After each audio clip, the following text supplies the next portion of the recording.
Daoresika fite afatanana Jesosy fa faeto izy. Acclamons encore plus fort avec un Alléluia fort.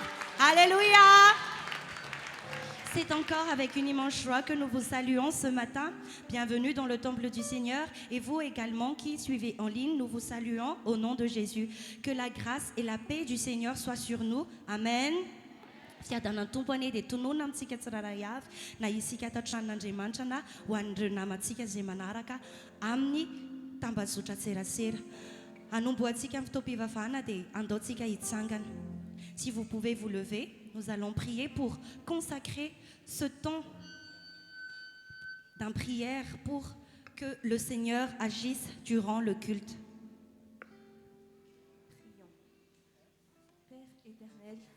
Nous sommes tellement reconnaissants encore une fois parce que nous pouvons être dans ta présence. Et quand ta parole dit que s'il y a une ou deux personnes qui sont réunies en ton nom, tu seras là. Donc on a vraiment une conviction, une foi très grande que tu es parmi nous aujourd'hui. Donc nous voulons te remercier.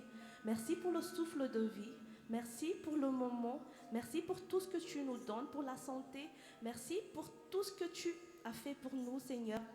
Et si on est ici aujourd'hui, nous voulons te rendre gloire, nous voulons te louer, nous voulons t'adorer de tout notre cœur. Alors, nous prions, Seigneur, pour que tu assistes vraiment à ce culte et pour que tu agisses en ce culte, pour que ta présence soit vraiment manifeste, que ce ne soit pas juste une présence comme toutes les autres présences, mais vraiment tu vas faire quelque chose d'extraordinaire aujourd'hui.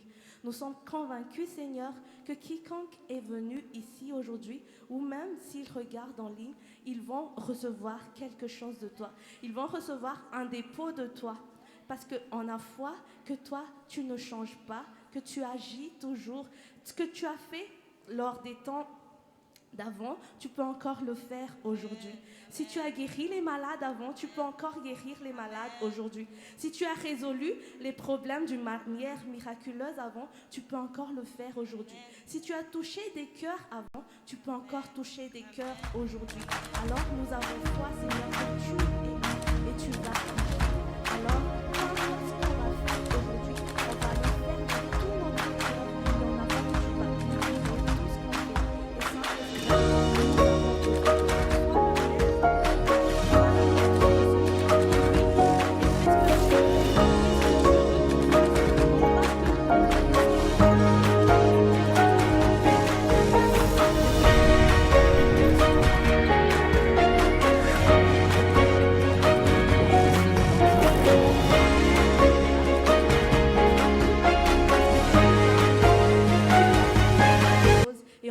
agréé par toi.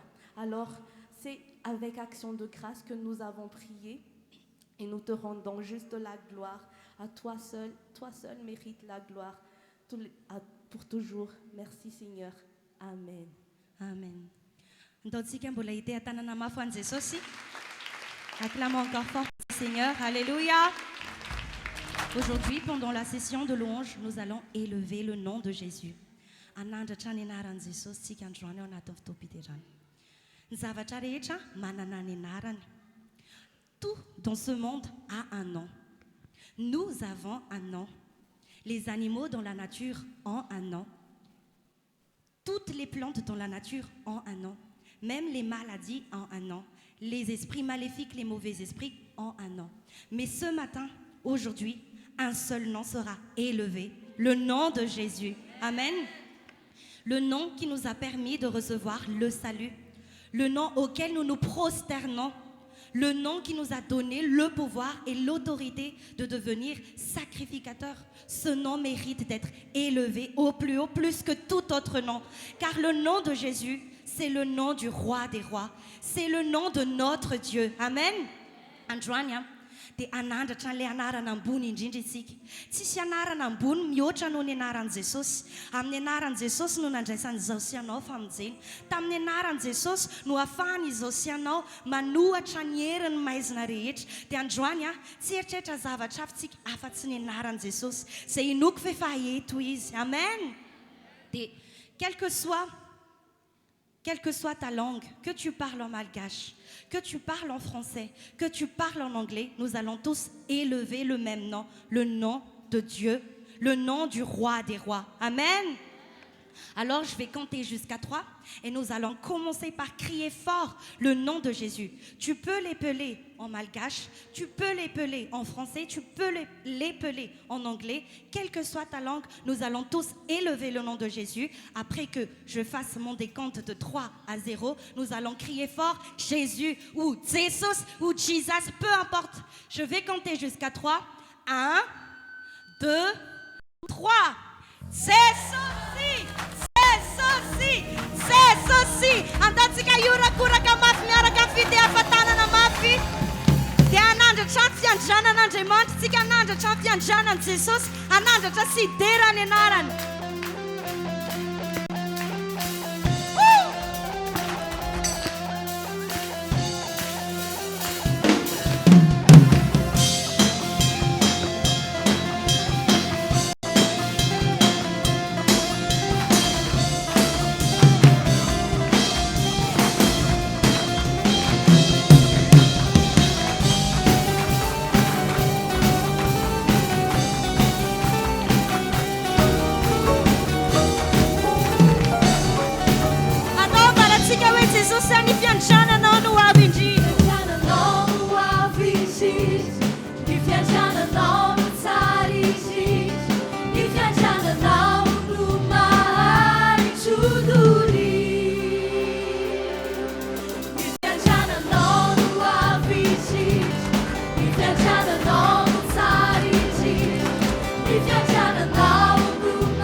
Jesus no teranai, Ianara no teranai, Ianara no na sanchachai, Ianara no mahali chuduri. oui Seigneur, nous élevons ton nom. Ianara no teranai, Ianara no na sanchachai, Ianara no mahali chuduri.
C'est avec tout notre cœur, Seigneur.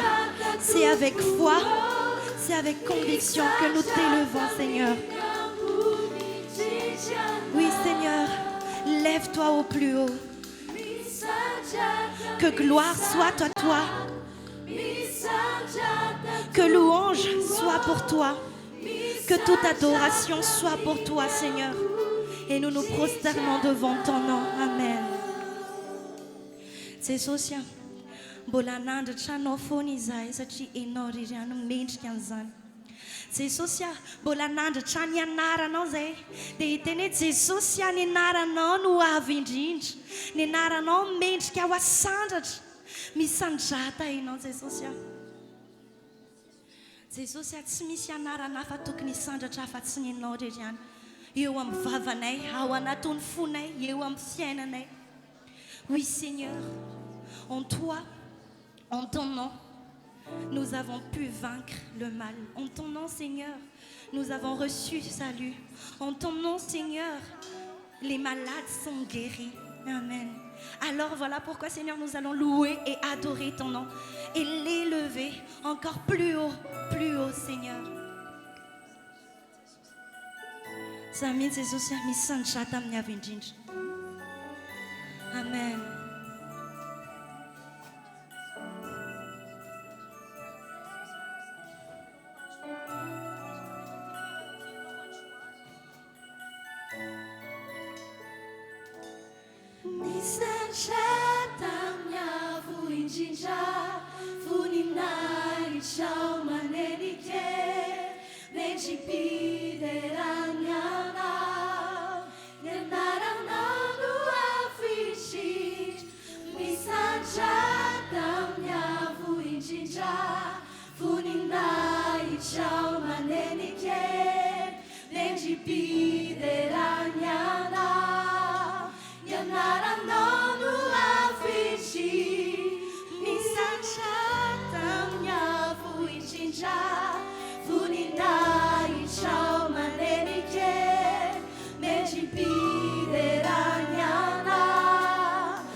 Jesosy ao anatin'ny fanginana dia isaintsaina fotsiny ny anaranao izay.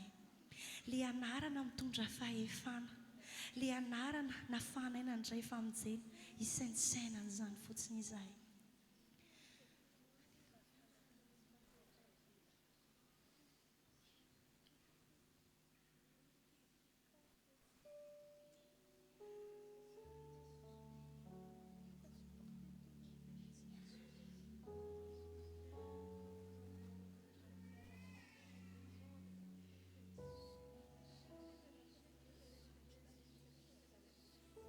Dia manomboka dia raha amin'ny vavanao izy. Aoka ny vavaka le avy aminao mihitsy ny hoideranao an'le anaran'i Jesosy. Tadidio fa tsy toy izao sy anao raha tsy tamin'ny anaran'i Jesosy. Tadidio fa ny aretina eo aminao io amin'ny anaran'i Jesosy io dia sitrana. Ny olana misy eo aminao efa ambany faladiantsika izany noho ny anaran'i Jesosy. Ny fiainanao tsy ampy fiadanana amin'ny anaran'i Jesosy dia azonao izany fiadanana izany. Dia noho izany antonontonono foana ny anaran'i Jesosy. Raha tsy ampy tombavakao tsy maninona, tsy ny vavakao teneny vavanao no jeren'i Jesosy fa le avy ao anatin'ny fonao. Dia afaka ambaranao fotsiny anaran'i Jesosy hoe Jesosy, Jesosy, Jesosy, oui Jésus, Jésus, Jésus, Yeshua, Yeshua, Yeshua, Amen. Ton nom est plein de puissance. En ton nom, nous surmontons tout. En ton nom, les malades guérissent. Yeshua, Yeshua.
Cette douce mélodie où nous proclamons encore Yeshua.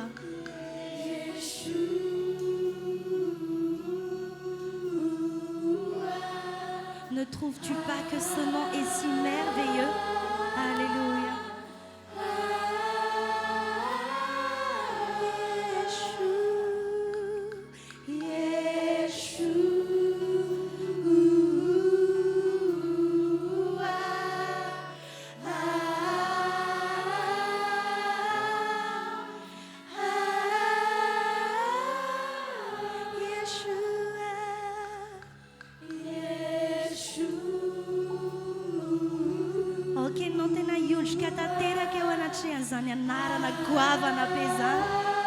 Prosternons-nous devant ce nom aussi puissant qu'aussi grand. Yeshua, Yeshua, Yeshua.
toi, Seigneur.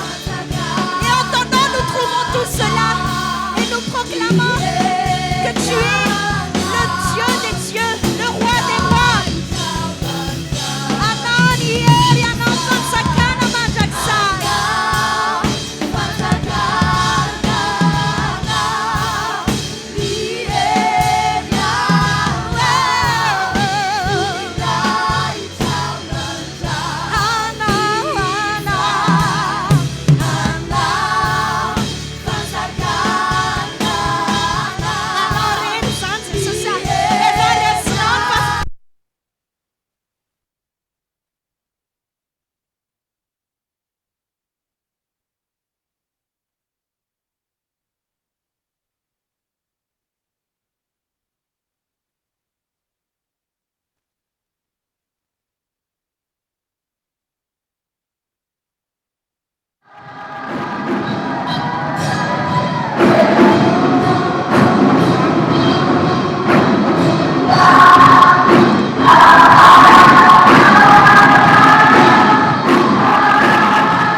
Seigneur, c'est une fierté de pouvoir prononcer ton nom.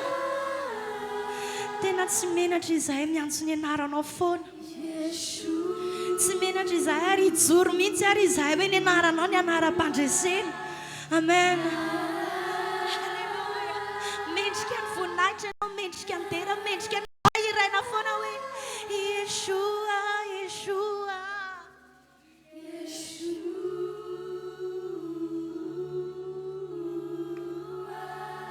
Zany anaran'izany le anarana tsy zakany devoly fa vao maika ho hirahirainay.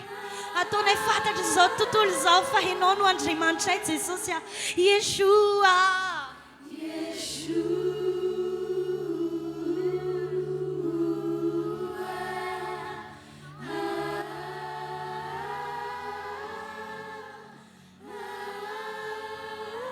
Dia hanomboka hivavaka izahay Jesosy hiaraka iraisana hanandratra ny anaranao, hampiasa n'ilay fahefana amin'ny anaranao. Na hidera ny anaranao koa mivavaka izay ataonay personnel. Iankohaka eo anatrehan'izany anaranao zany ilay anarana tsara indrindra. Jesosy atsapanay fa resy ny fanjakany devoly noho ny anaranao. Les anarana tsara indrindra. Le nom le plus haut, le nom le plus beau. Oui, Seigneur, nous élevons ton nom. Nous adorons ton nom. Seigneur, par ton nom, Seigneur, nous avons autorité, nous avons pouvoir. Nous avons été transformés en tant que sacrificateurs. Nous sommes rois, Seigneur, par ton nom. Nous avons vaincu toutes choses par ton nom et nous vaincrons encore toutes choses, tout le mal par ton nom, Seigneur. Ton nom qui nous donne pouvoir, ton nom qui nous a donné le salut, ton nom, Seigneur, qui mérite d'être adoré comme dans le ciel. Amen.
Samir Makatura Skereta Tubko.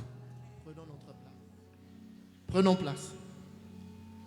Amnenaran Jesosi, Miarabatskereta, Tukumanarka Tiftopi Vavana Yiti, Nous vous saluons au nom de Jésus pour vous tous. Arabaina Tuzaniki, Nupanupunandi Mantra, Simirakam Skayetu, Et nous saluons également les serviteurs de Dieu qui sont avec nous ici. Nifiatanan Jesosani, Tuetam Tskatrayavi, Que la paix de Jésus demeure avec vous. Arabaina Tuzanian Kuenareo, Semanarka Zoftopi Vavan Zonlin, Et nous saluons également ceux qui nous suivent en ligne. Min Saifa, Sayatonandemanta Yetu, on a Tiftopi Vavana Yiti, Teotonandemanta Nareo, Anetukachanwan. Et nous croyons fermement ce que Dieu va faire ici, Dieu va aussi le faire chez vous. Androan zao tena inuku fa ustanandemanta ny olona rehetra marary Aujourd'hui, je crois fermement que les malades ici seront guéris. dia ho sitrana tahaka izany ihany koa ianareo zay marary naiza naiza misy anareo any tokantrano any. Et pareillement, les malades au milieu de vous en ligne seront guéris. Satria fanampahanatena Jesosy fa zay tonga ao aminy dia omeny fitsarana ahita izany ny olona manarika ty fotoana androany ity. Parce que Jésus nous a promis que ceux qui s'approchent à lui auront la paix. Dia azo fitsarana ihany koa nareo any tokantrano any. Et vous aussi qui nous suivez en ligne, vous aurez la paix dans vos foyers. Ho fisaorantsika n'Andriamanitra dia andao isika hiaraka hiteka faran'izay mafy. Et pour remercier Dieu, acclamons son nom. Atao mafy ihany teka Acclamons atsika. encore plus fort. Alléluia! Alléluia. Isaorantsika n'Andriamanitra moa ny fotoana izay efa natombotsika tamin'ny alalan'ny hira teo. Nous remercions Dieu par le culte que nous avons commencé par l'adoration et les louanges. Fa amin'izao fotoana izao indray dia anokana fotoana anaovana vavaka isika. Et maintenant, nous allons passer au moment où nous allons faire la prière. Amafisitsika ny falorantsika ny fiainatsika mba ho an'Andriamanitra. Et devant Dieu, nous allons confirmer notre appartenance à lui. Tena atolotsika ho an'Andriamanitra feny ny mombantsika rehetra. Nous allons apporter devant lui tout ce qui nous concerne. Ataontsika izay anananatoka fa tsika rehetrarehetra io raha andao aty tany ety dia ho tonga somatsara eny an-danitra.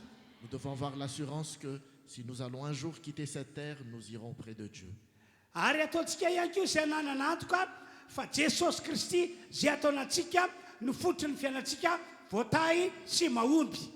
Nous devons aussi avoir l'assurance que c'est Jésus qui agit en nous et qui nous donne toute la victoire et toutes les réussites. Ary raha manentana antsika ho amin'izany aho dia tiako milaza fa tena ho arak'izany no ataon'Andriamanitra amintsika rehetra. Et si je vous exhorte personnellement à cela, c'est parce que Dieu va vraiment le faire dans nos vies. Ho fisaorantsika n'Andriamanitra dia mbola hiteka ihany isika tompoko. Pour remercier Dieu, acclamons encore son nom. Apetrao eo ny fonao tananao dia andao antsika rehetra hiaraka hivavaka samy anandratra ny feontsika. Pose ta main sur ton cœur et personnellement, nous allons ouvrir la bouche, nous allons nous exprimer pour la prière. Tena mivavaha ny fonao manontolo ianao. Prie de tout ton cœur. Sokafa ny vavanao. Ouvre la bouche, exprime-toi. Aseho fa tena mitady an'Andriamanitra ianao. Montre que tu cherches Dieu de tout ton cœur. Raha vaovao no tonga eto asa misalasala fa sokafy ihany koa vavanao mivavaha amin'Andriamanitra. Si tu es venu pour la première fois ici aujourd'hui, exprime-toi aussi. Exprime-toi devant Dieu. Samy mivavaka isika. Nous prions.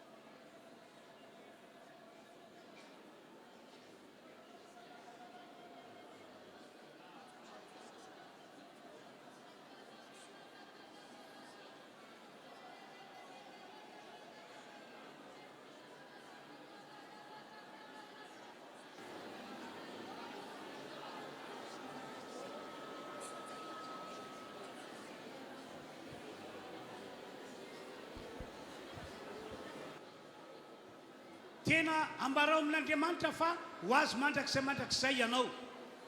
Dis à Dieu que tu lui appartiens pour toujours. Aseho ihany koa fa tsy emitra sy tsy verin-dalana mihitsy ianao. Montre-lui que tu ne reculeras pas et tu ne feras pas demi-tour avec lui. ataovy zay anananao antoka fa raha andao atetany ity dia anana ny fiaina mandrakizay miaraka amin'ny Jesosy ianao. Garde l'assurance en toi que si jamais tu quittes cette terre, tu iras chez Dieu et chez Jésus. Toy izy mivavaka tompoko. Continue à prier.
Tsy afaka oapoko.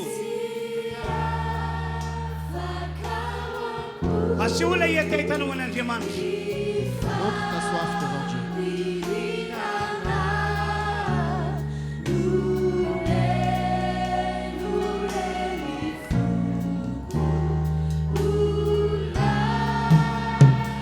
Mbola vetsika fandroany any zay hira zay ny foky ny mpamonjy.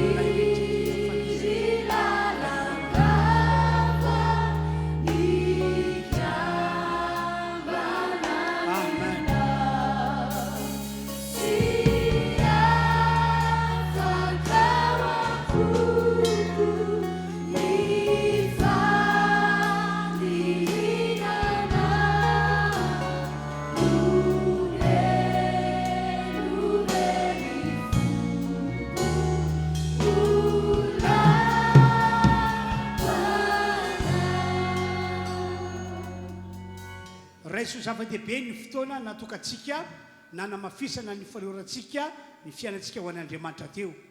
Considère que ça a été un moment très spécial, le fait d'avoir renouvelé auprès de Dieu notre engagement et notre amour. Matoky isika fa namiditra fo tamintsika Andriamanitra ary raisiny atanany isika. Et nous croyons que Dieu a été miséricordieux envers nous et Dieu nous prend en main. Andreny tenin'Andriamanitra tsika amin'izao fotoana izao. Nous allons maintenant accueillir la parole de Dieu. Noho izany andaonao hira anankiray etsika miomana ary tena miomana tokoa ianao satria hiteny aminao Andriamanitra androany. Et pour nous préparer, nous allons faire un chant de louange, d'adoration pour nous apprêter à recevoir sa parole. Ary mbola mafisika etona fa amin'ny alalan'izao teny toriana sambary izao ho sitrana ianao izay marary. Et grâce à la parole qui va être délivrée ici, nous allons être guéris. Hisy herin'Andriamanitra hanafaka anao amin'ny aretina.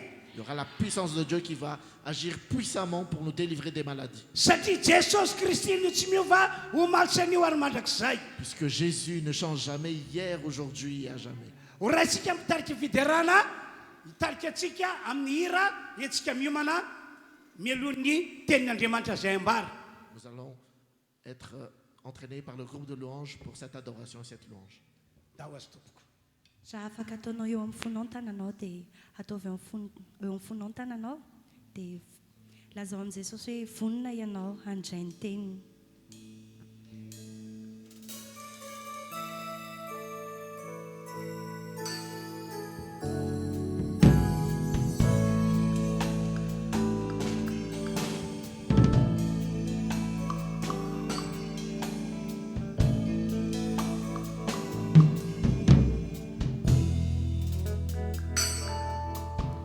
Fununali fukutupu,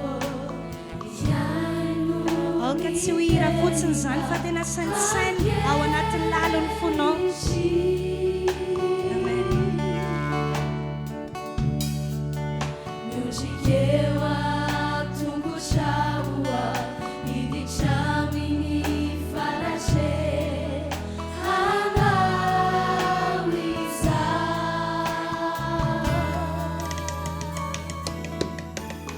alutsaye tuni usucha ameli levaokana hakeichi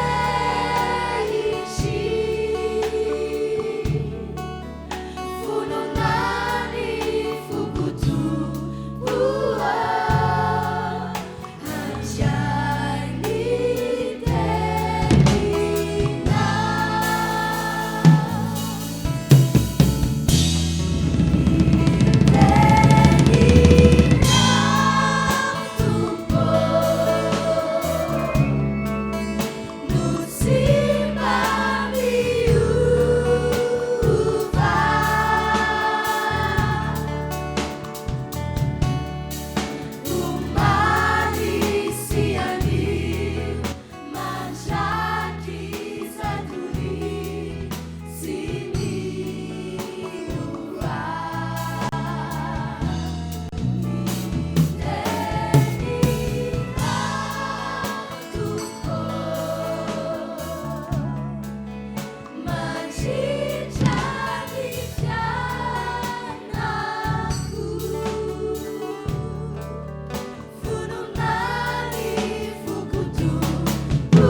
Amaky Baiboly avy hatrany isika Jaune toko fahatelo andimy faina ambin'ny folo ka hatramin'ny andimy fahavalo ambin'ny folo.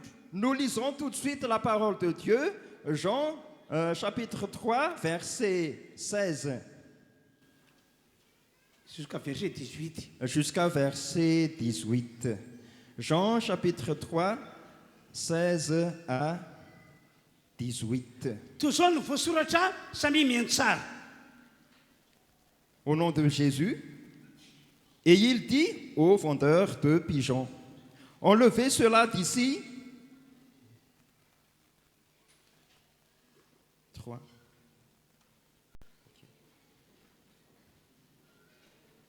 En effet, Dieu a tant aimé le monde qu'il a donné son Fils unique, afin que quiconque croit en lui ne périsse pas, mais ait la vie éternelle. Dieu, en effet, n'a pas envoyé son Fils dans le monde pour juger le monde, mais pour que le monde soit sauvé par lui. Celui qui croit en lui n'est pas jugé, mais celui qui ne croit pas est déjà jugé parce qu'il n'a pas cru au nom du Fils unique de Dieu. Et voici quel est ce jugement. La lumière est venue dans le monde et les hommes ont préféré les ténèbres à la lumière parce que leur manière d'agir était mauvaise. Amafisiko aminareo ny afatra lehibe izay fanampitonen'Andriamanitra ahy teto teo aloha. Je vous confirme encore le message que Dieu m'a déjà laissé adresser ici tout à l'heure. Amaolon'Andriamanitra anareo rehetra tonga eto. En tant que serviteur de Dieu, Amaolom-bavonjy anareo rehetra tonga eto.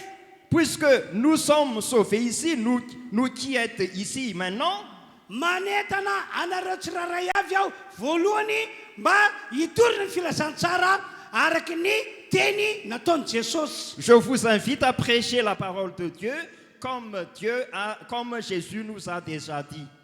Tsaronareo angamba ity tantarako aminareo ity. Je sais très bien que vous pouvez vous rappeler cette histoire. Mialon'ny niakaran'i jesosy ho any an-danitra ho any amin'ny rainy avant de monter dans les cieux vers le Père. dia niona tamin'ireo apôstôly sy ireo mpianany izy. Jésus a déjà rencontré les apôtres et ses disciples. Tamin'izany no nametrany jesosy afatra lehibe ary afatra natao ekena sy natao ankatoavina.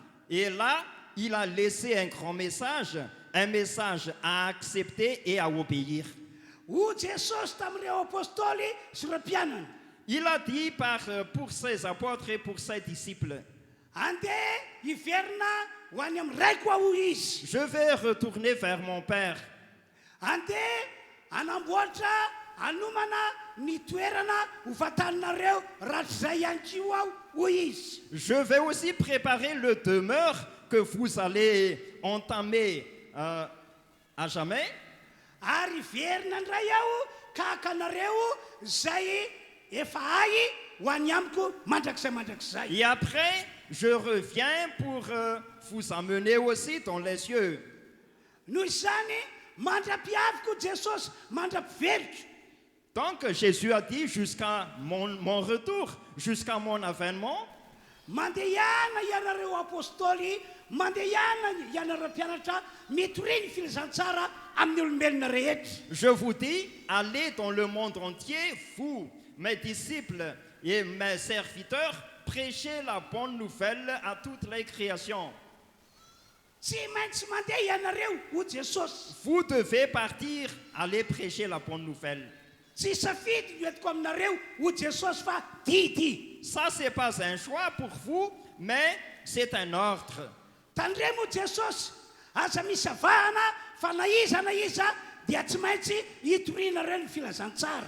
Faites attention à Jésus dit, vous ne devez pas faire la discrimination sans distinction, vous devez prêcher la bonne nouvelle à toutes les créations. Ary mafisiky ihany ho Jesosy, tsy didy, tsy safidy le izy fa didy satria zao tomponareo no maniraka anareo mba handeha. Je vous confirme encore, Jésus a dit, c'est moi qui suis votre serviteur qui vous envoie à prêcher cette bonne nouvelle. Andoka vakintsika ny marika toko fahaenina ambin'ny folo, vakina manompa amin'ny andiny fefitra ambin'ny folo sy ny fadimy ambin'ny folo, toy izao mivakiny amin'ny anaran'i Jesosy arao tsara. Marc chapitre 16, verset 14. Eno tsara. Rehefa afaka izany dia niseho tamin'ny raika ambin'ny folo lahy Jesosy, raha nipetraka ny hinana ireo safaty fa tapaka ilay teny. Marika toko fahaenina ambin'ny folo, andimy fefitra ambin'ny folo. Rehefa afaka izany dia niseho tamin'ny raika ambin'ny folo lahy Jesosy, raha nipetraka ny hinana ireo, ary izy nanome tsiny azy no tsy finoana ary sy ny amafiny fony satria tsy ninoana ireo efa nahita azy rehefa nitsangana izy. Andimy fadimy ambin'ny folo. Ary hoy izy taminy, mandeha ihany any amin'izao tontolo izao ianareo ka mitoriny filazantsara amin'ny olombelona rehetra. Enfin, il apparut aux 11 pendant qu'il était à table, et il leur reprocha leur incrédulité et la dureté de leur cœur, parce qu'ils n'avaient pas cru ceux qu'il avait vus ressusciter.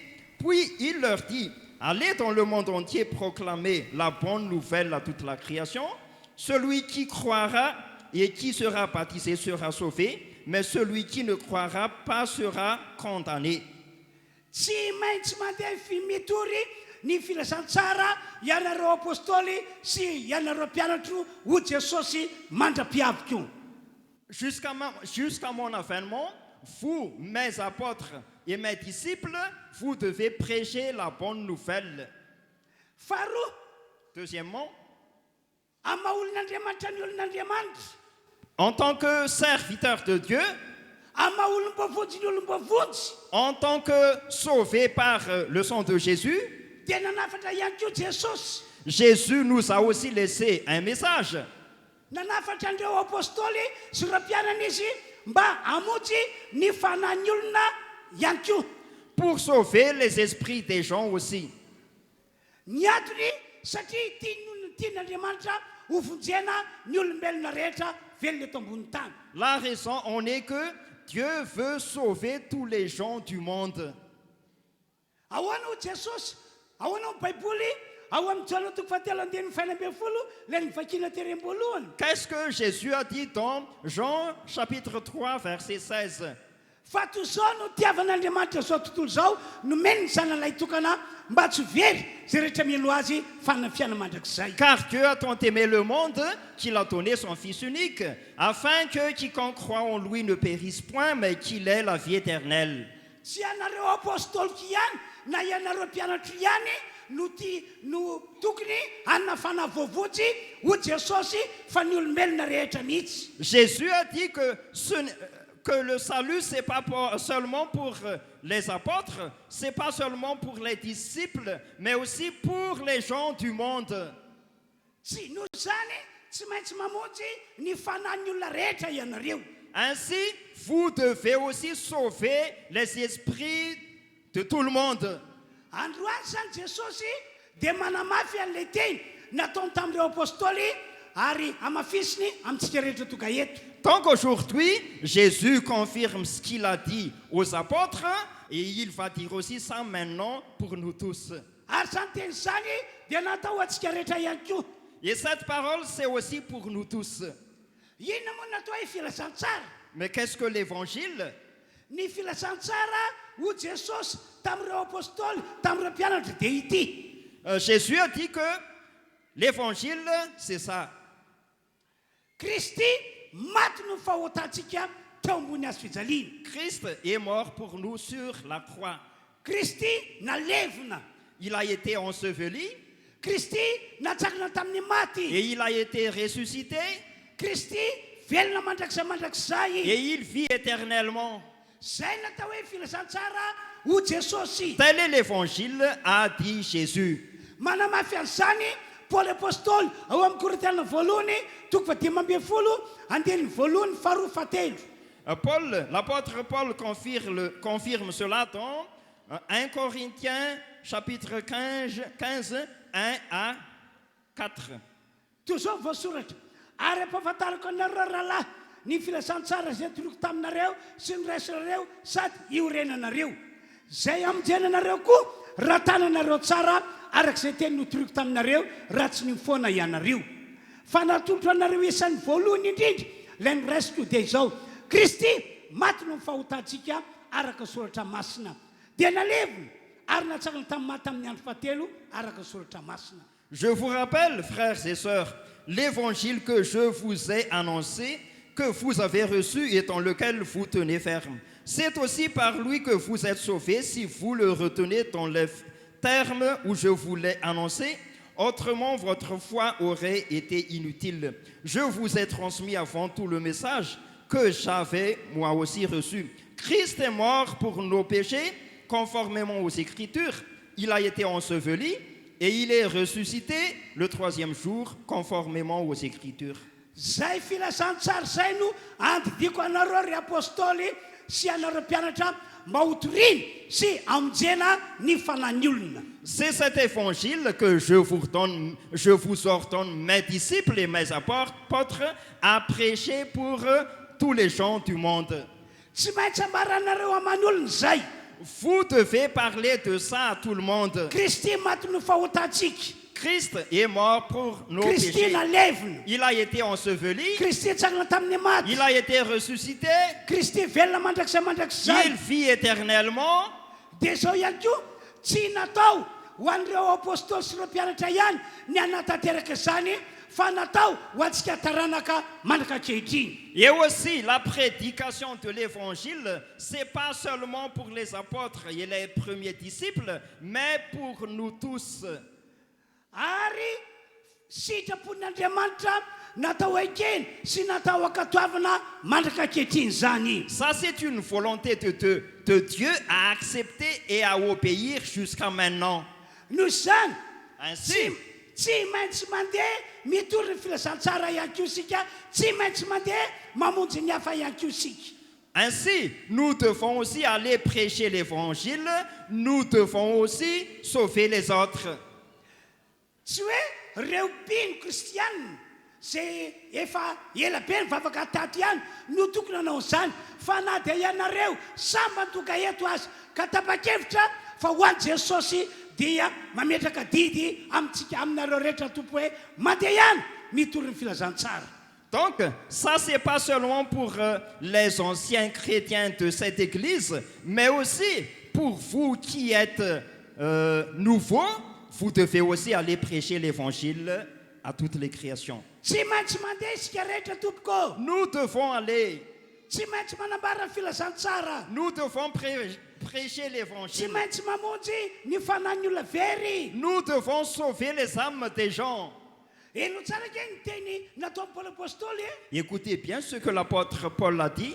Hoy Paul apôstôly tamin'izany andro zany. Il a dit, Tsy maintsy mitory ny filazantsara hoy izy. je dois prêcher l'évangile. Tsy maintsy mamonjy ny fanahy ny olona zay very aho hoy izy. Je dois sauver les âmes des gens perdus. Tsy maintsy manao an'izany aho hoy Paul apôstôly. Je dois faire ça, l'apôtre Paul a dit.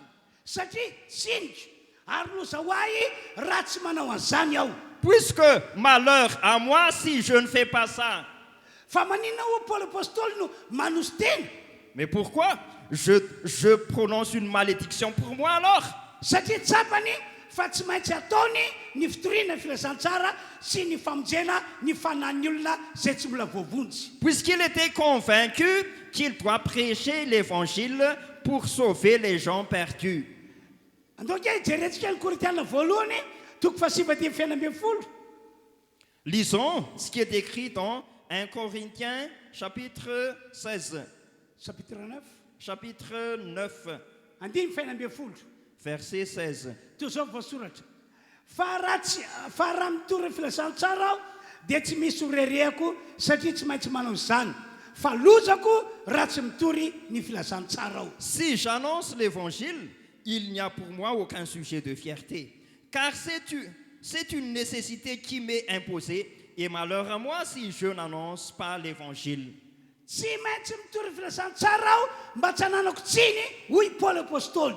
Je dois prêcher l'évangile pour que je sois irréprochable devant Dieu. Mbola nteny tahaka izao ihany koa Paul ao amin'ny Filipianina toko voalohany andiny faha 20. Il a aussi dit ceci dans Philippiens chapitre 1, verset 29. En effet, il vous a été fait la grâce. Verset 21. Verset 21. Au nom de Jésus. En effet, Christ est ma vie et mourir représente un gain.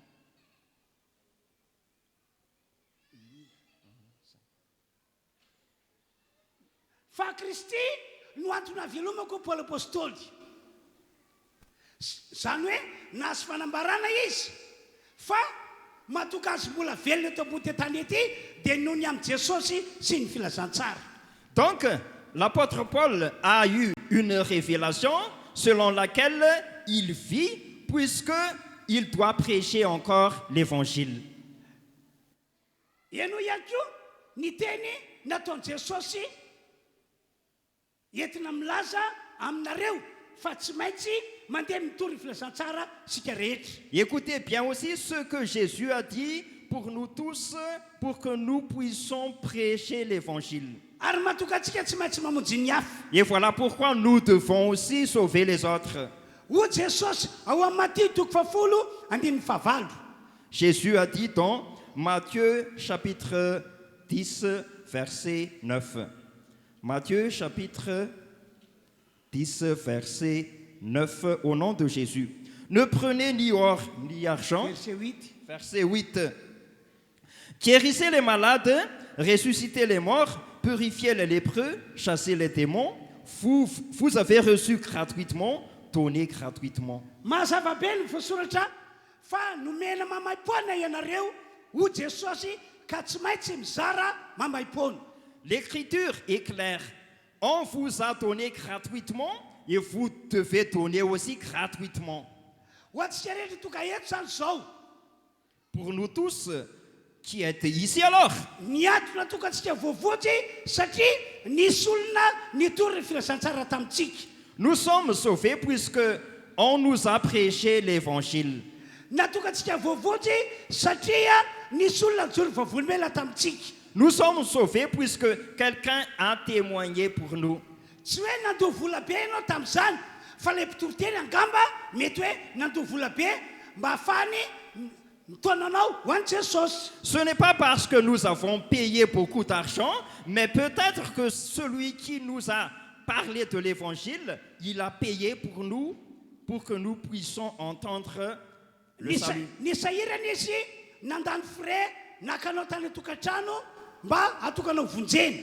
Il a payé, par exemple, pour le frais, pour que nous puissions entendre l'évangile. Ny sahirana izy nandany frais ho ana manokana mba hitomana anao aty amin'ny tranon'Andriamanitra mba ho voavotsy ny fanahinao. Il a payé du frais pour t'emmener ici dans cette église, pour que tu sois dans le salut. Voavonjy ianao ary vonjena mamaim-pona. Tu es sauvé et tu es sauvé gratuitement. Dia hoy Jesosy hoe satria ny vonjena mamaim-pona ianao no zany mandeha ihany ihany koa mamonjy ny hafa mamaim-pona. Donc Jésus a dit, puisqu'on t'a sauvé gratuitement, donc vas-y aussi, tu dois sauver les autres gratuitement. Hoy ihany koa Jesosy ao amin'ny Jaona 15:12. Jésus a dit aussi ce qui est écrit dans Jean chapitre 14, verset 12. Ianareo izay mino ahy ho Jesosy, Vous qui croyez en moi, raha tena mino ahy ianareo ho si Jesosy, vous croyez vraiment en moi, dia ny asa ataoko no ataonareo ihany koa. vous allez faire ce que j'ai déjà fait. Ny misioko tety ambony tany dia ny tory ny filasan-tsara fanjakan'Andriamanitra. Ma mission sur la terre, c'est de prêcher le royaume de Dieu. Ianareo ihany koa zany dia irako mba handeha hitory ny filasan-tsara.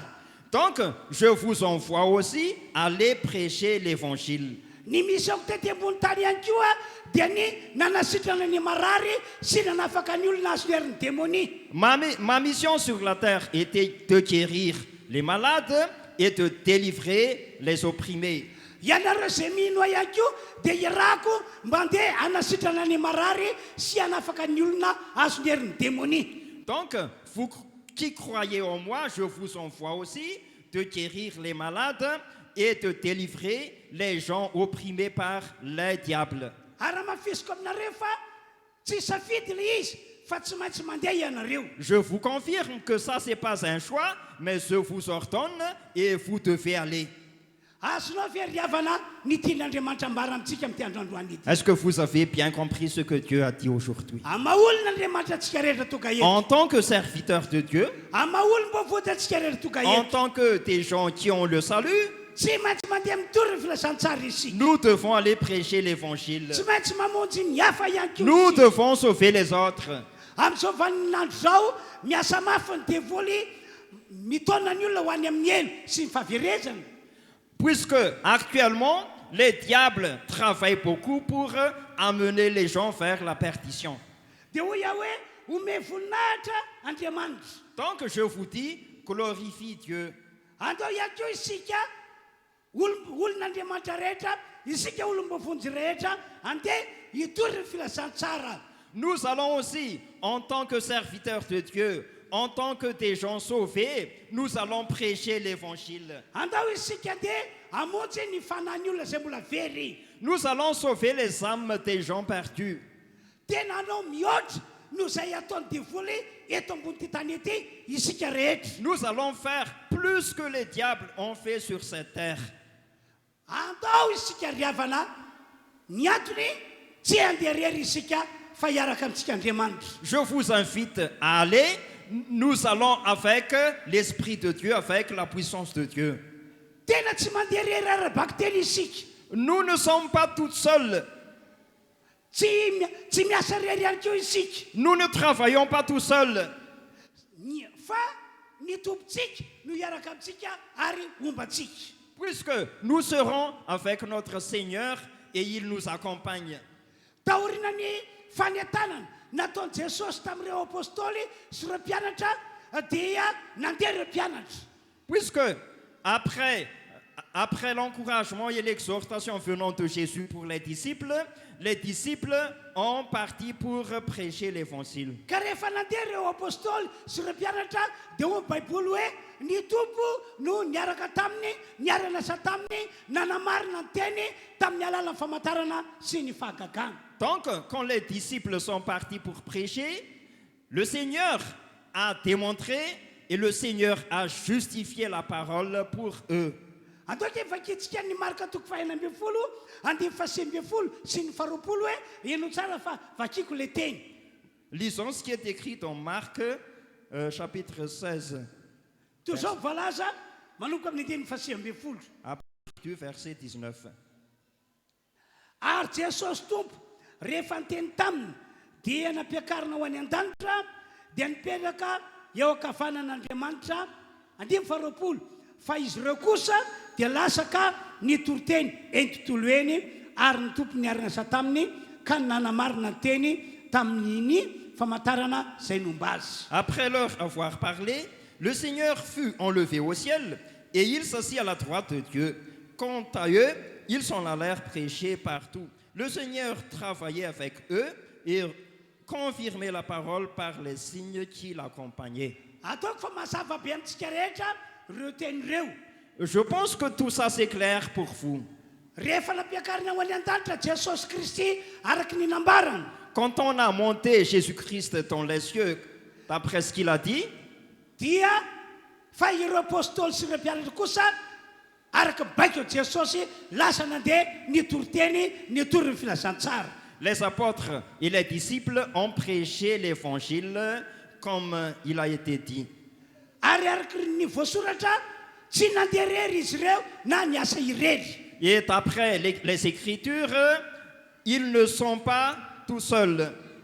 Voalaza amin'ny andininy faharoapolo fa ny tompo no niara-niasa tamin'izy ireo tamin'ny alalan'ny famantarana sy ny fahagagana. Dans le verset 20, le Seigneur travaillait avec eux et confirmait la parole par les signes qui l'accompagnaient. Any amin'ny asan'ny apôstôly toko fahadimy ihany koa andimy faharoa ambin'ny folo dia mbola manamafy toy izao ny tenin'ny baiboly. Donc, dans Actes chapitre 5, verset 12, la parole de Dieu a encore déclaré. Toy izao ny voasoratra asan'ny apôstôly toko fahadimy andininy roa ambin'ny folo. Ary ny tanan'ny apôstôly no nanaovana famantarana sy fahagagana maro teo amin'ny vahoaka. Beaucoup de signes miraculeux et de prodiges se faisaient au milieu du peuple par l'intermédiaire des apôtres. Manamafy izany teny izany fa tsy nandeha irery ireo apôstôly sy ireo mpianatra raha nitory ny filazantsara. Cela confirme que les apôtres et les disciples ne sont pas tout seuls. Eo amin'ny andiny fahadimy ambin'ny folo indray sy ny faina ambin'ny folo toy izao ny voasoratra. Versets 15 et 16. Ka dia nientiny teny an-dalambe aza ny marary ka napetrany teny ambony farafara sy fandrina mba isy ho azo tandidiny Peterahay raha mandalo izy. Ary ny olona maro avy tamin'ny vohitra manodidina Jerosalema dia nivory koa nitondra ny marary sy izay nampahorian'ny fanamaloto dia sitrana avokoa izy rehetra. On en venait à sortir les malades dans les rues et à les placer sur des civières et des brancards, afin que lorsque Pierre passerait, son ombre au moins couvre l'un d'eux. Une foule de gens accourait aussi des villes voisines vers Jérusalem. Il amenait des malades et des personnes tourmentées par des esprits impurs, et tous étaient guéris. Tena nomporofony Jesosy tamin'ny alalan'ireo apôstôly sy ireo mpianatra fa tsy miova Jesosy Kristy ho masany olo mandrakizay. Jésus a déjà démontré par l'intermédiaire de ses disciples et de ses apôtres qu'il ne changera hier, aujourd'hui et éternellement. Rehefa nitory teny ireo apôstôly sy ireo mpianatra rehefa nanambara filazantsara dia narahany Jesosy fanasitranana sy fanafahana lehibe. Quand les apôtres et les disciples ont prêché l'évangile, Jésus confirme toujours leurs paroles par des miracles et des prodiges. Ry havana malala zay manarika ty fotoam-pivavahana ity. Chers frères et sœurs, Enona ianareo zay manaraka zao fotoam-pivavahana zao en ligne azy. même vous qui suivez ce culte en ligne, Teny tokana no nataon'Andriamanitra ho antsika rehetra. Jésus nous a dit une seule parole. mandeha ihana mitory ny filazantsara amin'ny olombelona rehetra. Allez dans le monde entier et prêchez la bonne nouvelle à toutes les créations. mandeha ihana mamonjy ny fanahin'ny olona rehetra zay mbola very. Allez sauver les âmes des gens perdus. amarao amin'ny olona ho jesosy fa efa maty nitondra ny fahotantsika zanak'olombelona izy. Jésus a dit qu'il faut prêcher à tout le monde que j'étais mort pour porter leurs péchés. amarao amin'ny olona fa efa nalevina Jesosy. Dis aux gens du monde que j'étais enseveli. amarao amin'ny olona ihany koa fa efa nitsangana tamin'ny maty Jesosy. Jésus a dit aussi de prêcher qu'il a été ressuscité. ary rehefa mandeha ianao dia ametra tanana ny olona marary. Et quand tu partiras, tu poses ta main sur les malades. rehefa mandeha ianao dia roainy devoly zay mamatitra ny olona. Quand tu partiras, chasser les démons qui oppriment les gens. fa ombanao ny tompo tahaka ny nombany andreo apôstôly. Puisque le Seigneur est avec toi, tout comme il a été avec les apôtres. mino ny famarina zany teny ambarako zany ianareo. Croyez à la vérité de cette parole. manamarina izany akeo ny tantarany Paul apôstôly manokana. L'histoire de l'apôtre Paul confirme cela aussi. Paul apôstôly dia tsy apôstôly tsy anisan'ireo apôstôly 12 lahy akory. L'apôtre Paul ne fait pas partie des 12 apôtres, fa tateoriana izy vao voavonjy. mais il a été sauvé après. tahaka atsika Comme tateoriana vao voavonjy. Comme nous, on nous a sauvés après. fa no fahatsapany Paoly ny teny nambaran'i Jesosy hoe tsy maintsy mitory ny filazantsara dia nandeha izy nitory ny filazantsara tokoa. Puisque Paul a été convaincu face à la parole de Jésus selon laquelle il faut prêcher l'évangile, alors il a prêché l'évangile. engany ka mba ho tsapatsika toka manarika ty fotoam-pivavany ity fa itsika ihany koa dia tsy maintsy mitory ny filazantsara. Puisque vous avez aussi cette conviction que nous devons prêcher l'évangile. fa rehefa nitory ny filazantsara Paul apôstôly dia nomba azy ihany koa ny tompo ka olona maro no voavonjy tamin'ny alalany, olona maro no sitrana tamin'ny alalany. Puisque quand l'apôtre Paul a prêché l'évangile, beaucoup de gens ont été sauvés et beaucoup de gens ont été guéris. andoka efa kitsika ny asy apôstôly toko fa 5 andiny fahavalo hoe Lisons ce qui est écrit dans Actes chapitre 19 verset 8. fakely amin'ny anaran'i Jesosy lay teny. Au nom de Jésus. Ensuite, Paul entra dans la synagogue où il parla avec assurance pendant 3 mois. Il discuta de ce qui concerne le royaume de Dieu et il s'efforça de persuader ceux qui l'écoutaient. Cependant, tao anaty telo volana dia naseho Paul apôstôly fa tsy maintsy mitory ny filazantsara izy. pendant 3 mois, il a démontré qu'il doit prêcher l'évangile. tsy namialany mihitsy raha tsy nandrea ny filazantsara ny olona tao amin'izany tanàna zany. Il a insisté pour que les gens de cette ville ont écouté l'évangile. dia mbarany tenin'Andriamanitra ihany koa andaovaka itsika manomboka amin'ny andininy fasivy ka hatramin'ny andininy faraka ambin'ny folo tonga dia vakina amin'ny teny frantsay izy À andininy partir fasivy de- ka hatramin'ny andininy faraka ambin'ny folo. Verset 9. Cependant, quelques-uns restaient endurcis et incrédules et disaient du mal de la voix du Seigneur devant la foule. Alors, il les quitta, prit les disciples à part et enseigna chaque jour dans l'école d'un dénommé Tyrannus. Cela dura 2 ans, si bien que tous les habitants de l'Asie, juifs et non-juifs, entendirent la parole du Seigneur. Dieu faisait des miracles extraordinaires par l'intermédiaire de Paul, au point qu'on appliquait sur les malades des linges ou des mouchoirs qui avaient touché son corps. Les maladies les quittaient et les esprits mauvais sortaient d'eux. araka voalaza amin'ny andininy fafolo dia nandray ny filazantsara avokoa ny olona rehetra na tao Azia na jiosy na gentilisa. Donc, d'après ce qui est écrit dans le verset 10, tous les habitants de l'Asie juifs et non-juifs, entendent dire la parole du Seigneur. tao anatin'ny roa taona fotsiny no nandrenesany jiosy sy ny jetrisa tao azy ny filazantsara. Juste durant 2 ans, les juifs et les non-juifs dans l'Asie ont écouté l'évangile. Satria tena ny kely ihany nitory aza filazantsara zany Paul apôstôly. Puisque l'apôtre Paul a fait tout ce qu'il pourra faire pour prêcher l'évangile. Dia izay fiainana niainan'ny Paul apôstôly zay no takin'Andriamanitra mba ho ataontsika ihany koa amin'izao andro mpahavelomantsika izao. Et Dieu nous exige aussi, durant notre vie sur terre, que nous allons faire comme Paul a fait. Ka na pino efa ela be ianao na pino mbola vaovao dia zay tsy maintsy mitory ny filazantsara ianao. Donc tu dois prêcher l'évangile, que tu sois un ancien croyant ou tu sois un nouveau croyant. Dia araka ny voalaza amin'ny 10:12 tsy nandeha irery Paul apôstôly fa tena niaraka tamin'i Jesosy. Et comme ce qui est écrit dans le verset 11, Paul n'était pas tout seul puisque Dieu était avec lui. Zay nataon'i Jesosy tamin'ny alalan'ireo apôstôly sy ireo mpianany tany aloha dia mbola nataon'i Jesosy tamin'ny alalan'ny Paul apôstôly zay apôstôly taty aoriana. Donc, c'est que ce que Jésus a fait pour les apôtres avant, il fait aussi ça actuellement. Voalaza ny 10:12 fa dia tamin'ny alalan'ny mosara teny tany amin'ny Paul apôstôly tamin'ny alalan'ny mantony dia zay napetra tamarary dia sitrana ny marary.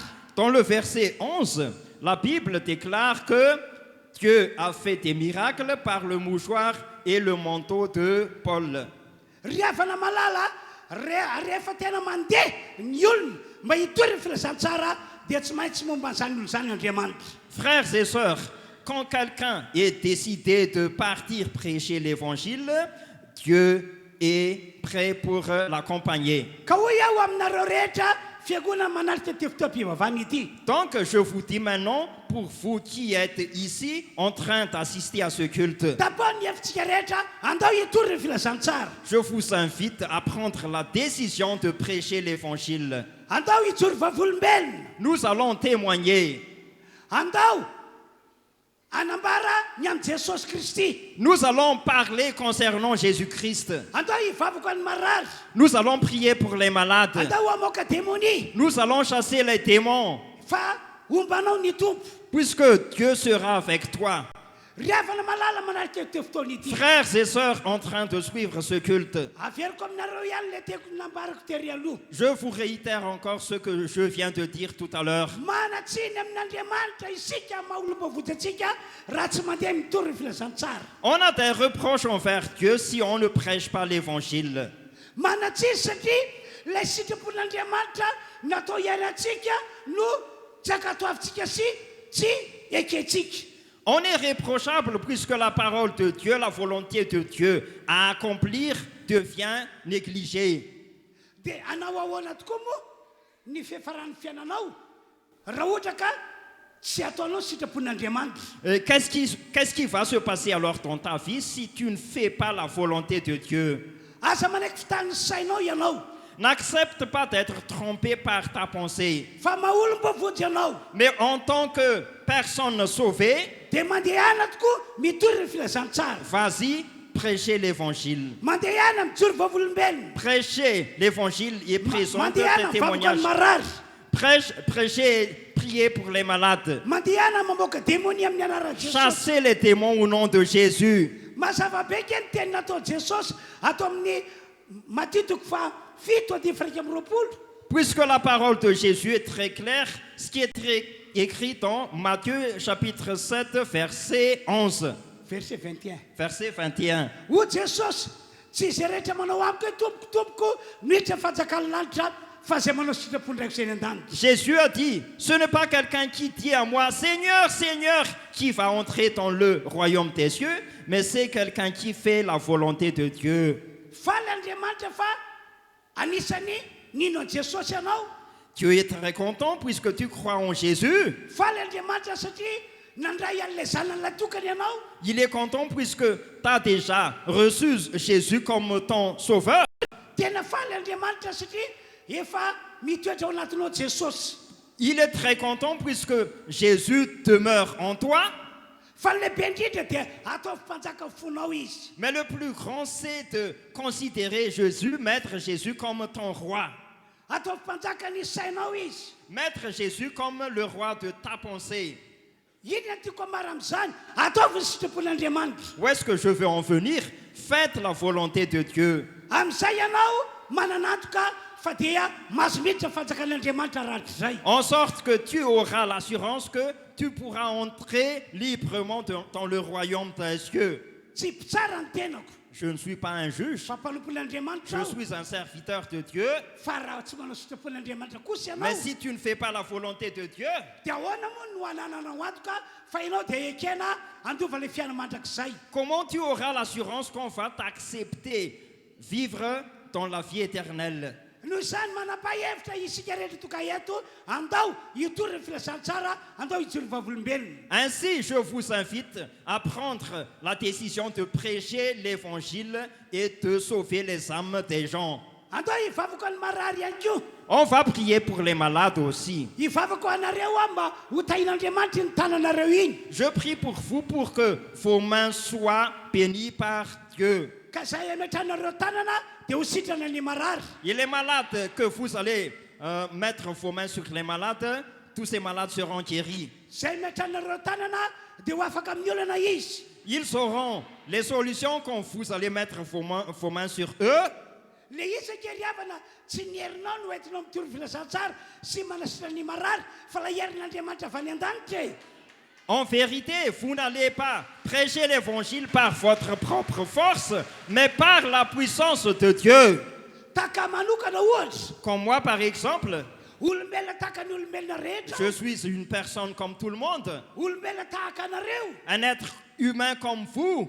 fa ny finoko dia hoe tsy rery aho fa miaraka amiko ny tompo. Mais ma foi consiste à dire que je ne suis pas tout seul, car Dieu est avec moi. Zany no aty matonga masa mivavaka ny marary. Voilà pourquoi j'ai l'audace de prier pour les malades. Zany no aty matonga masa mamoaka démonie. Voilà pourquoi j'ose chasser les démons. Zany no aty matonga masa mamosotra teny ho an'ny olona. Voilà pourquoi j'ose donner des paroles pour tout le monde. Ary isoroko ny Andriamanitra zay miara-miasa amiko ka manamarina ny hetsika rehetra zay ataoko. Et Dieu démontre tout ça, tout ce que je fais. Mino aho fa tsy ho latsaka izany akio ianareo. Je crois que vous n'êtes pas inférieur à ça. Ary amin'ity androandroany ity valio ny antson'ny Andriamanitra. Et à cette heure-ci, je vous invite à répondre à l'appel de Dieu. Manaova tahaka ny nataon'i Isaia ianareo. Faites comme le prophète Ésaïe a fait. Rehefa niteny Andriamanitra hoe iza no hirako, iza no andeha hirakay. Quand Dieu a dit, qui peut être quelqu'un qui fait ma volonté, qui peut aller réaliser ce que j'ai envie de faire? Dia namaly Isaia hoe ity aho, irao aho. Ésaïe a dit, je suis ici, vous pouvez m'envoyer. Engany ka androany isika rehetra tsy misavahana samy amaly hoe Jesosy aho, ity aho fandeha tory ny filazantsara. Donc, nous tous, nous devons répondre, oh Jésus, je suis ici, je vais prêcher l'évangile. Tiako ambara zany aza matoritory intsony isika. Donc, j'aimerais vous dire que nous devons nous lever et nous devons quitter le sommeil. Aza varimbarina ihany koa. Ne sois pas distrait, ataovy ny sitrapon'Andriamanitra. faites la volonté de Dieu, Mitory ny filazantsara. prêchez l'évangile, Mitsoreo vavolombelona. témoignez Ary tanterao amin'ny finoana izany rehetra izany. et faites tout ça avec foi. Ary averiko indray fa ilay filazantsara zay lazain'i Jesosy hoe tsy maintsy torianareo dia ity. Et je réitère encore, l'évangile que nous devons prêcher est ceci. Kristy maty no fahotantsika. Christ était mort pour nos Kristy péchés, nalefina. il a été enseveli, Kristy natsangana tamin'ny maty. il a été ressuscité. Tsy milaza zavatra hafa ankoatran'izay ianao. On dit autre chose que ça. Ny fanampy zay ka dia hoe ianao mivavaka ny marary. En outre, tu dois prier pour les malades. Ianao mivavaka ho Andriamanina olana. Tu dois prier pour ceux qui ont des problèmes. Ary tiako milaza aminao fa tahaka nomban'Andriamanitra nomban Jesosy andreo apôstôly tahaka nomban'Andriamanitra any Paul apôstôly no omban'Andriamanitra antsika Et rehetra. j'aimerais te dire que tout comme Dieu a accompagné les apôtres, les disciples, il va t'accompagner aussi. Enonge ity tantara ity e Jaona toko faefatra andiny fahatelo amby roapolo ka hatramin'ny andiny fahatelopolo. Écoutez bien ce qui est écrit dans Jean chapitre 4, verset 23. Jusqu'à verset 30. Jean chapitre 4, Toy izao mivoasoratra. au nom de Jésus. Fa avy ny andro satoka ankehitriny raha ny tena mivavaka hivavaka amin'ny ray amin'ny fanahy sy famarinana fa ndray kosa mitady mivavaka aminy ho tahaka izany. Andriamanitra dia fanahy ary izay mivavaka aminy dia tsy maintsy mivavaka amin'ny fanahy sy ny famarinana. Azafady eo amin'ny fasio amby roapolo fa diso ny teniko. Andeha iza roa lehilahy iza rona zay laza tamiko ny nataoko rehetra izao anga no Kristy adika olo zay. Verset 29. Venez voir un homme qui m'a dit tout ce que j'ai fait. Ne serait-il pas le Messie? Andiny fahatelopolo dia nivoaka avy tao an-tanàna ny olona ka nakeo amin'ny Jesosy. Ils sortirent de la ville et vinrent vers lui. Zany hoe araka io tantara io Donc dia d'après cette histoire, tafahona tamin'ny vehivavy anankiray natsaka rano Jesosy Kristy tao Sikara tao Samaria. donc Jésus a été à la rencontre d'une femme dans la ville de Sychar. Tao Samaria sy olona tantara zany. Donc cette histoire se passait à Samarie. Ka rehefa niresaka tamin'ny noresan'i Jesosy ilay vehivavy natsaka rano Donc après avoir parlé avec cette femme, Jésus, dia resy lahatra ilay vehivavy fa ity lehilahy miresaka amin'ity no ilay Mesia na hoe ilay Kristy. donc la femme a été convaincue que c'est la personne avec qui il parle était le Messie. Dia lasa raha vehivavy nakany an-tanàna fa navelany teo am-patsakana ny sininy. Donc la femme alla dans la ville et il laissa la cruche. Dia nambarana tamin'ny olona tao hoe andao daholo ianareo izao lehilahy zao fa resy lahatra aho fa izy ho Kristy izy no Mesia. Donc il a dit à tout le monde, eh, venez, nous allons voir vers cette personne-là puisque j'ai vu qu'il était le Messie. Dia io voasoratra amin'ny Jaona toko faefatra dia fahatelopolo io zava-nisy. Donc l'histoire c'était ce qui est écrit dans Jean chapitre 4 verset 30. Dia niala tao an-tanàna ny olona dia nakany amin'ilay toerana misy toerana fatsakana zay nisy an Jesosy. Donc les gens ont quitté la ville et alla vers Jésus où il y a le puits. Andimy fa sivy amby telopolo Verset 29. teo zao ny voasoratra. Ary maro ny Samaritana avy tao amin'izany tanàna zany no nino an Jesosy no filazan'ilay vehivavy zay nanambara hoe nolazainy tamiko avokoa zay rehetra nataoko.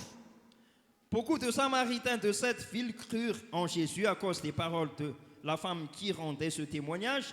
Il m'a dit tout ce que j'ai fait. Ainsi donc, quand ils vinrent le trouver, les Samaritains le prièrent de rester avec eux. Il resta là 2 jours. Tena resy lahatra ny olona raha nahita Jesosy fa ity marina no ilay Mesia ity marina no ilay Kristy. Les gens sont convaincus que le Messie était là. Eo amin'ny andiny fa raika amby efapolo. Verset 40. Ary maro koa no niny no niteniny. Ainsi donc,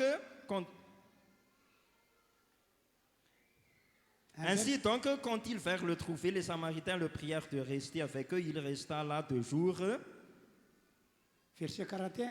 Verset bien 41. plus. Un bien plus grand nombre crurent à cause des paroles de Jésus. Andimy fa roa efapolo. Verset 42. Ka nanao tamin'irah vehivavy hoe tsy no ny filazanao ihany no inonay fa ny teninay no mandre ka fantatray fa izy tokoa no mpamonjy zao tontolo zao. Et il disait à la femme, ce n'est plus seulement à cause de ce que tu as dit que nous croyons, car nous l'avons entendu nous-mêmes et nous savons qu'il est vraiment le Messie, le Sauveur du monde. Babo ny olona rehetra no ilay vehivavy nahavita nijoro vavolombelona tamin'ny olona tao tanàna. Tous les gens ont été convaincus grâce à la femme qui a présenté le témoignage. Dia izay fomba fiasa izay ihany koa no andrasan'Andriamanitra avy amintsika olombovonjy rehetra manarika ty fotoam-pivavahana ity. Donc, Dieu attend aussi cette manière d'agir, cette manière de travailler pour sauver aussi les autres. Raha afaka manambara mivantana amin'ny olona ny filasan-tsara ianao dia tsara be zany. C'est très bien si tu pourras prêcher l'évangile à tout le monde face à face.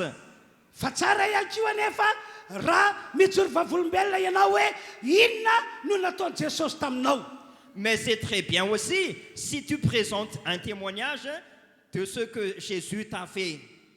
Fa raha manao zany amin'ny finoana ianao dia azo antoka ry havana fa isy olona marobe hovonjena eto Madagasikara. On est sûr que si tu feras ça avec foi, beaucoup de gens à Madagascar seront sauvés. Enina dia ianareo manaraka zao fotoam-pivavahana zao anlinina azy. Même vous qui suivez ce culte en ligne, Mety any Frantsa misy anareo, peut-être que tu es en France, mety any Allemagne misy anareo, peut-être que vous êtes en Allemagne, mety any Koweït misy anareo, peut-être que vous êtes en Koweït, naiza naiza misy anao. où que vous soyez. Raha mitory filazantsara sy mijoro vavolombelona ianao dia ombanao Jesosy. Si vous prêchez l'évangile, Jésus sera avec toi. Ary inona fa olona marobe no vonjena amin'ny alalanao. Et on croit que beaucoup de gens seront sauvés grâce à toi. Ka hoe iaho aminareo hoe mandeha ihany fa ombantsika rehetra ny tompo. Donc je vous dis, allez, puisque Jésus sera avec toi. Andao hivavakantsika rehetra amin'izao fotoana izao. On va prier maintenant. Ary ilaza amin'ny Jesosy hoe inty ao irao ao. Et nous allons dire à Jésus, oh Jésus, je suis ici, Apetrao tu ao peux fonao ny tananao m'envoyer. Je dia andao hivavaka t'invite isika rehetra. à poser ton cœur sur ta main sur ton cœur. Samy mivavaka ny fony manontolo izy. On va prier tout le monde. Tena ataovy amin'ny fonao rehetra ny vavaka. Fais la prière de tout ton cœur. Da ho azokafa mivavanao. Ouvre ta bouche. Samy mivavaka isika rehetra. Tout le monde doit prier. Samy mivavaka isika rehetra. Je vous invite à prier. Na ianareo izay manaraka fotoam-pivavahana ny linina azy Vous qui suivez le culte en ligne, priez. dia mivavaha tahaka anay rehetra. Vous priez, vous allez prier comme nous aussi ici. Ary mamaliny ny antson'i Jesosy hoe inty ao irao ao. Et répondez à l'appel de Jésus, je suis ici, tu peux m'envoyer, envoie-moi. Apetrao eo amin'ny fonao ihany ny tanana dia ataovy ny vavaka. Pose encore ta main sur ton cœur et continue à prier.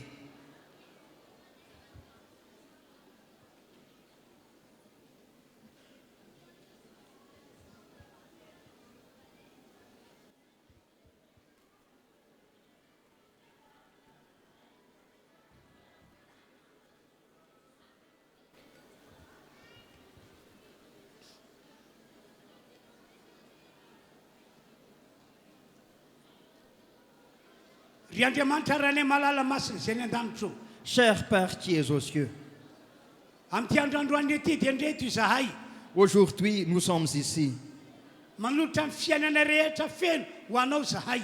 Nous consacrons toute notre vie en toi, Père. Manapa-kevitra ny amaly ny antsonao zahay. Nous décidons de répondre à ton appel. Inty zahay Nous sommes ici. manolotra ny fiainana hitory ny filazantsara. Nous consacrons notre vie pour prêcher l'évangile. Manolotra ny fiainanay hijoro vavolombelona ihany koa. Nous consacrons notre vie pour témoigner aussi. Misy matoky zahay Andriamanitra. Nous croyons, Père, Tako nombanao andreo apôstolinao no ombanao anay taranaka ankehitriny. tout comme tu as été avec les apôtres, tu seras aussi avec nous actuellement aujourd'hui. Misy zay fa ombanay amin'ny famantarana sy fahagagana ianao. Nous croyons que tu vas nous accompagner les prodiges et les miracles. Riavana malala toga eto. Chers frères et sœurs, Atsakany any tananao. lève ta main. Fa hivavaka ao anareo ao. Je vais prier pour vous. Amin'ny anaran'i Jesosy Au nom Kristy. de Jésus-Christ, Iserin'Andriamanitra iasa amin'ny tanan'ireo olona ireo. la puissance de Dieu va agir sur les mains de ces gens. Amin'ny alalan'ireo tanan'ireo dia isy mararo sitrana. Par toutes ces mains, les malades seront guéris. Amin'ny alalan'ireo tanan'ireo dia hivoaka démonie. Par toutes ces mains, les démons seront délivrés. amin'ny alalan'ireo tanan'ireo dia hivan'ny olana Par tous ses mains, les problèmes seront résolus. amin'ny alalan'ny teny aloka vavandreo olona ireo Par la parole de la bouche de dia tous ces ho gens, marobe ny fanavovonjy beaucoup d'âmes seront sauvées. misaotra ry Andriamanitra Merci Père, amin'ny anaran'i au Jesosy nom de Jésus. halleluia Alléluia. amen Amen. deo hiteka mafan'andriamanitra Acclamons pour le Seigneur. atao mafy any teko Acclamons encore. Jesosy Jésus. Jesosy Jesosy Jésus. tianay mombanay mandrakizay sady zany ve halleluia ny voninahitra ho an'andriamanitra La gloire sera à Dieu. andao roso fandary manaraka asika Passons maintenant à la suite de notre culte. dia hitondra ny fanaritra ho an'andriamanitra On va apporter les offrandes pour Dieu. manana fasahiana manome Ayez l'audace pour donner. aza matahotra ny manome ampahafolo-karena ianao N'ayez pas la peur de donner les dîmes. aza matahotra ny manome ampahafolo-karena ianao N'ayez pas la peur de donner les dîmes. na ianareo any tokantrano azy ka manaraka zao fotoam-pivavany zao Vous qui suivez dans votre foyer en train de suivre ce culte, manokana ihany koa ny ampahafolo-karenanao je ianao vous invite à consacrer votre dîme. ataovy amin'ny fonao rehetra izany Vous allez faire ça de tout votre cœur ary amin'ny finoana et en foi, fa ho hitantsika rehetra et vous verrez, fa ho amarin'andriamanitra ny voalazan'ny baiboly Dieu va justifier ce que la Bible a dit. dia rehefa vita ny fanaterana ampahafolo-karena Et après avoir donné les dîmes, dia anome famatsiana ho an'ny asan'andriamanitra amin'ny alalana fanatitra isika nous allons aussi donner les offrandes pour investir dans le royaume des cieux. anao ira anankiray isika miaraka amin'reto mpitarika fideran'reto dia ho anaty zany mandroso isika zay hitondra ny ampahafolo-karena On va faire un chant. Pendant les offrandes, nous allons encore élever le nom de Jésus.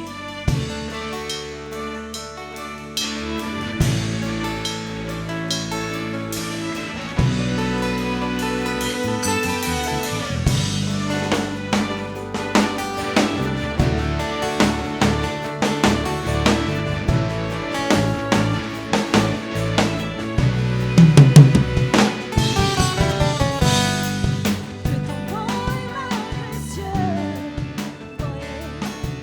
Seigneur.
haut que tous les noms.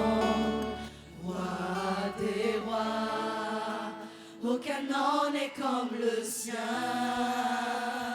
Le nom de Jésus, plus haut que tous les noms. Alpha, Oméga, aucun nom n'est comme le sien. Acclamons fort le nom de Jésus, le nom le plus haut. Alléluia. Isaorantsika n'Andriamanitra ny amin'ny fotoam-pivavahana izay tondran'Andriamanitra antsika tamin'ity androandroany ity. Nous sommes reconnaissants vers Dieu pour ce culte que nous avons vécu ici. Faly isika satria niaraka tamintsika teto Jesosy. Nous sommes vraiment heureux parce que Jésus était parmi nous. Hivavaka ho anareo izay marary ao.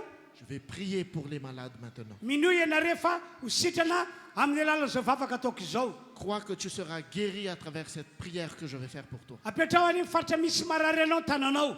Impose la main là où tu es malade. Ho anareo any amin'ny tokantrano misy anareo any, minoy ihany koa fa ho sitrana amin'ny alalan'ny vavaka ataoko.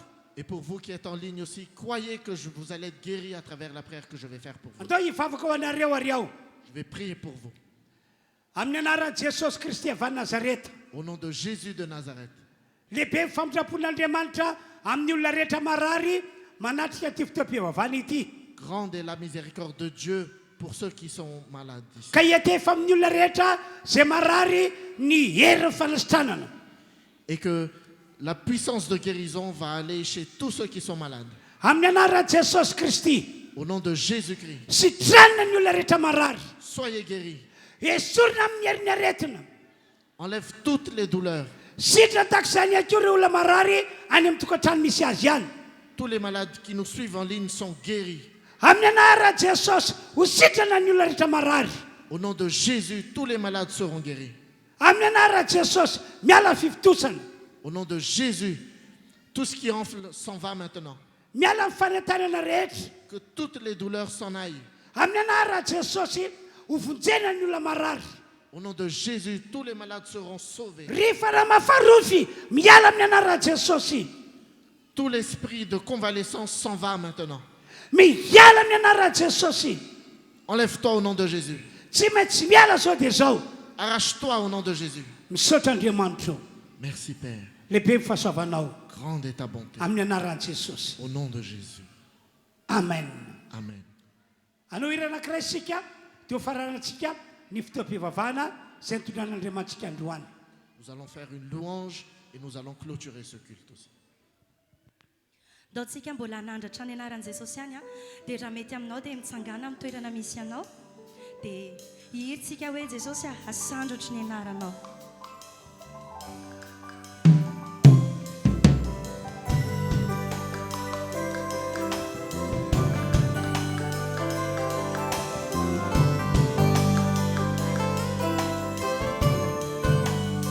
Nous t'élevons encore, Seigneur.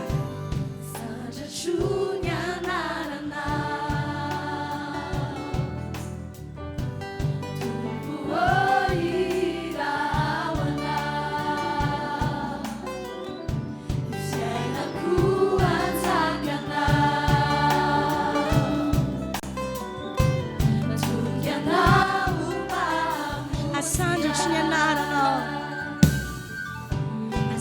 Asandrotry ny anaranao.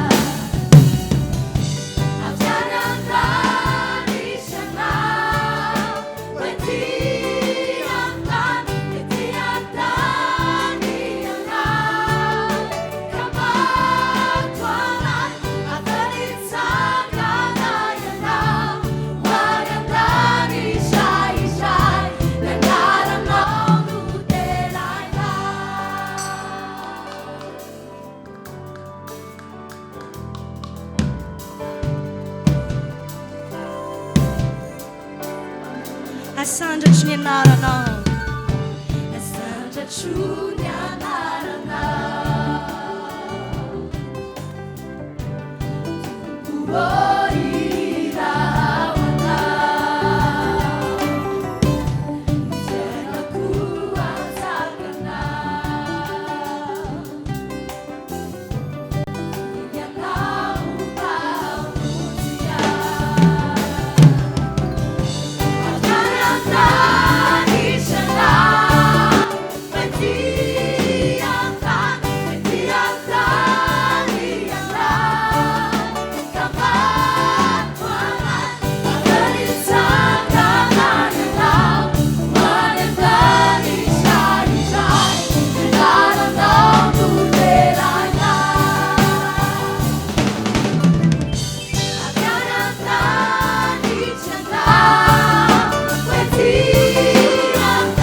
mbola hita tanana mafona ho fiderana ny anaran'i Jesosy.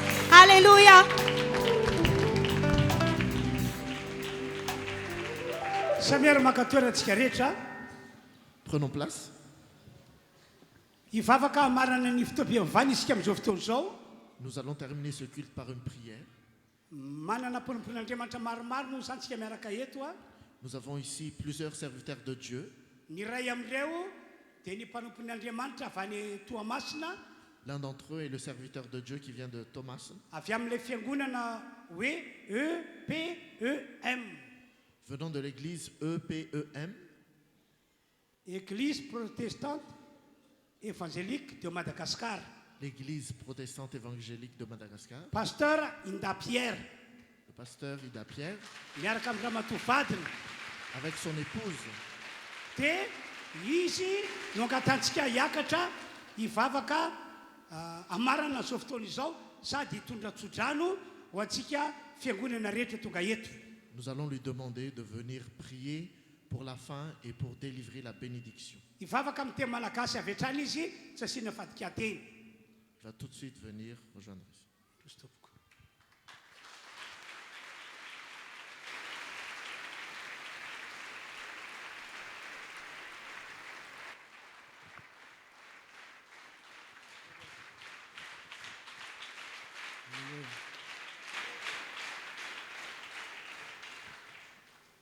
Sotran'ny tompontsika dia sady mitondra fiarabanako izay mivady sy ny fiangonana ny Tamatavy.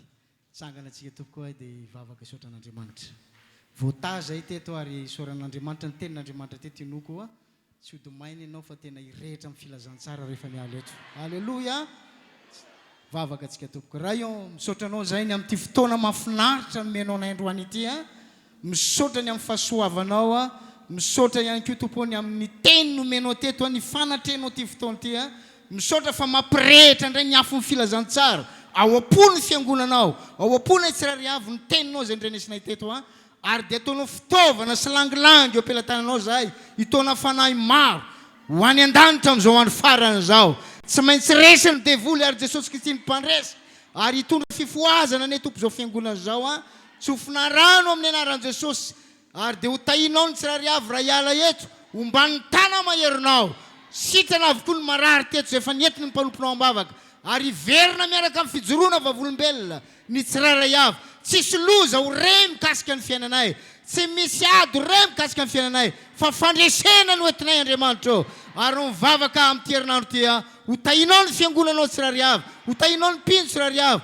tahinao reto mpanomponao tsirariavo amin'ity toerany ty ianao koa tompo hita ny mpanompon'Andriamanitra zay pitarika eto izy mivady sy ny ankonany ho fenonao ny voninahitra ao ary dia ho feno azy ihany koa tompo tsy omby azy ty Madagasikara ty fandehatra ny aparany tany izy ireo hitoro ny filazantsaranao omenanao ny voninahitra ny haja ny dera amin'ny anaran'i Jesosy Kristy tompo amen.